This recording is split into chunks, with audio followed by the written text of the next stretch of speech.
Bonjour à tous, bienvenue, c'est Angie. On se retrouve pour la présentation du tarot Botticelli. C'est aux éditions Intuitives.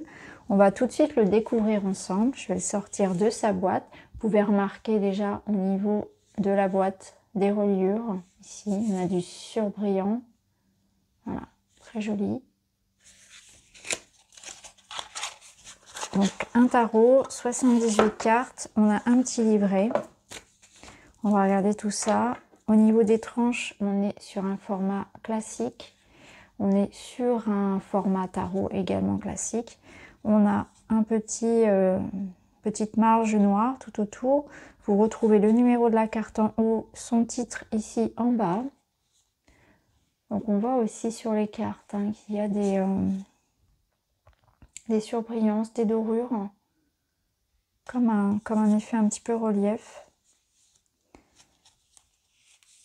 Au niveau des mineurs, c'est pareil, c'est la même chose. On retrouve le numéro et le titre. De toute façon, on va les regarder une par une. Voilà, on est sur un type donc Rider-Waite en termes de tarot. Alors, au niveau du livret, je vais vous lire la petite présentation. Les grandes œuvres du grand peintre florentin Alessandro Filippeppi di Botticelli ont inspiré ce splendide tarot qui décrit de manière allégorique les sentiments humains les plus divers, le désir matériel, les peurs, les passions, les tensions spirituelles. Tout au long de sa vie, le peintre lui-même a traversé des moments existentiels qui ont profondément marqué son art, lui suggérant des personnages et des situations qui, prises une par une, ont disposé en 78 figures représentant un microcosme encore actuel.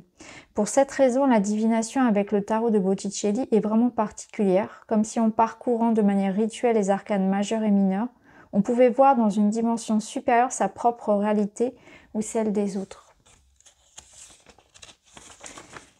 Alors ensuite, on a des méthodes de tirage. Alors, signification des arcanes.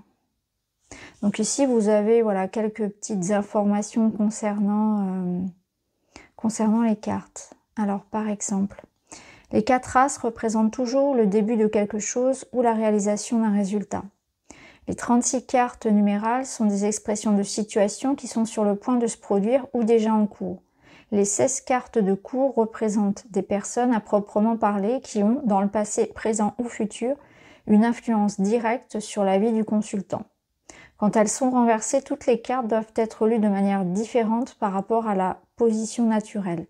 Parfois, leur signification est catégoriquement négative, parfois leur positivité est atténuée ou annulée. Dans la pratique divinatoire, les cartes doivent être mises en relation les unes aux autres, tout en respectant leur position.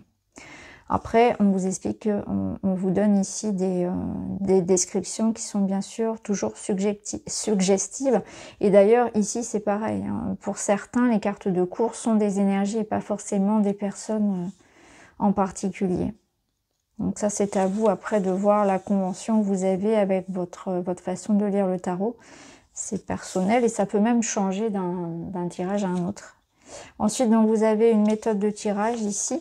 Tirage de l'étoile de Salomon, avec un exemple, ici, avec des cartes. Alors, on retrouve des mots-clés en carte droite et en carte renversée pour chacune des 78 cartes. Pardon.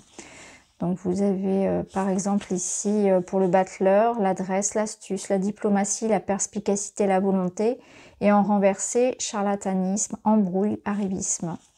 Et on a la même chose pour les mineurs. Par exemple, 7 de coupe, rencontre bizarre, rêve prémonitoire, image évocatrice, pensée fuyante. Et en carte renversée, rêverie, illusion.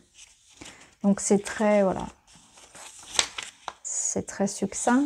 Après, c'est toujours à compléter avec autre chose en ce qui concerne le tarot. Voilà, chacun a sa façon après de se l'approprier. Alors, ce qu'on va faire maintenant, c'est qu'on va regarder les cartes une par une.